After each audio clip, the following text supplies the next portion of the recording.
when I went for the audition, I didn't see Annabelle, the first one. I just went in and for the audition, and then I was curious, so I went home and I saw Annabelle, the first Annabelle, and I had so many questions about the doll and where, like, why is evil? Where does it come from?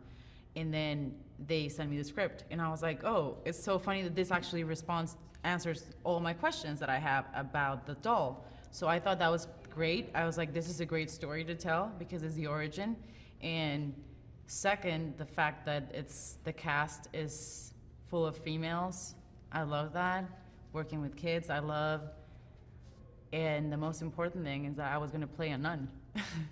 But I never imagined playing a nun, so it was just a fun challenge. Yeah. And speaking of your character, tell us a little bit about her.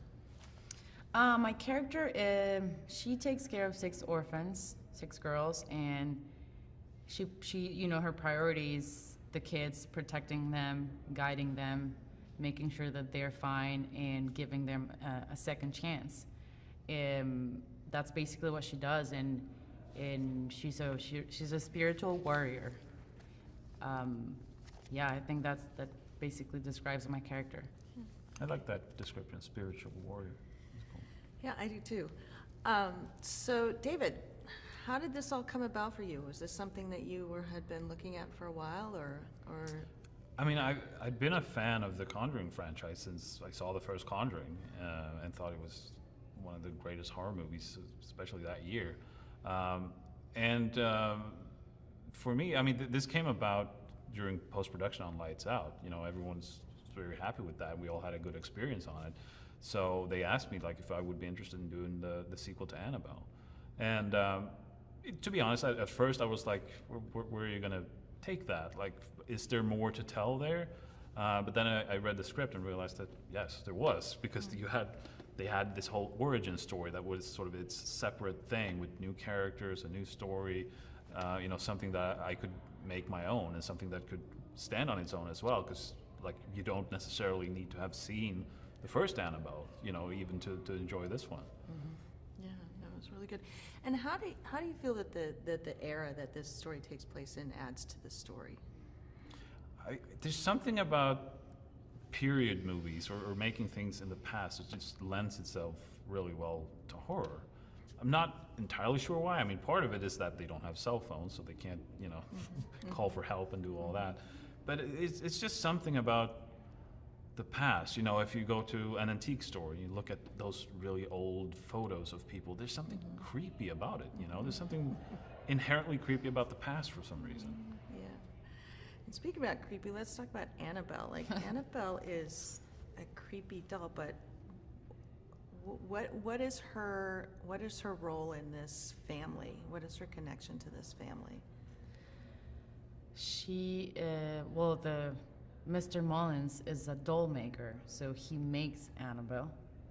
And correct me if I'm wrong, but I think she gets the name Annabelle because of B, right? Yeah. Because of the dolls maker's daughter who died in an tragic accident, and Mr. and Mrs. Mullins try to get her back in a way to communicate with her when she's already dead, so they connect with dark forces, and that's how evil comes to the house. Yeah, they don't handle loss in a very healthy way, and that allows evil forces to latch on to that, to prey on their desperation, to sort of get into our world.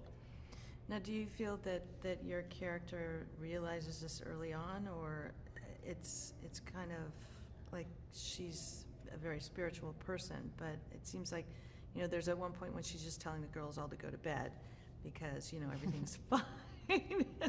She has a lot to deal with. She can't deal with the kids. Right, like you can see a lot in your expressions and your face. when there's a moment of panic, I think as the grown-up, as the adult, your job is also to try to stay calm, which sometimes can seem ridiculous because a lot of things are happening, but that's your job, not to create more chaos, right?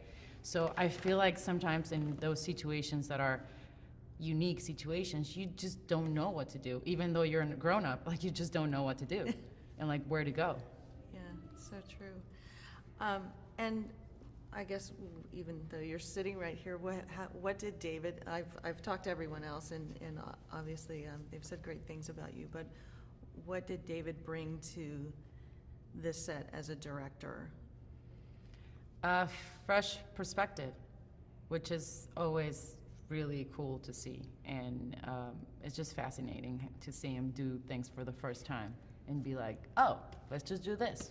And you're like, oh yeah, I mean, cool. I mean, it's not what maybe you're used to, something different, but it's because you know a lot of things he's doing for the first time, and that's very refreshing and really cool because he enjoys that and he loves this. He loves horror movies. Yeah. That's what he does. And I just love seeing him making a horror movie.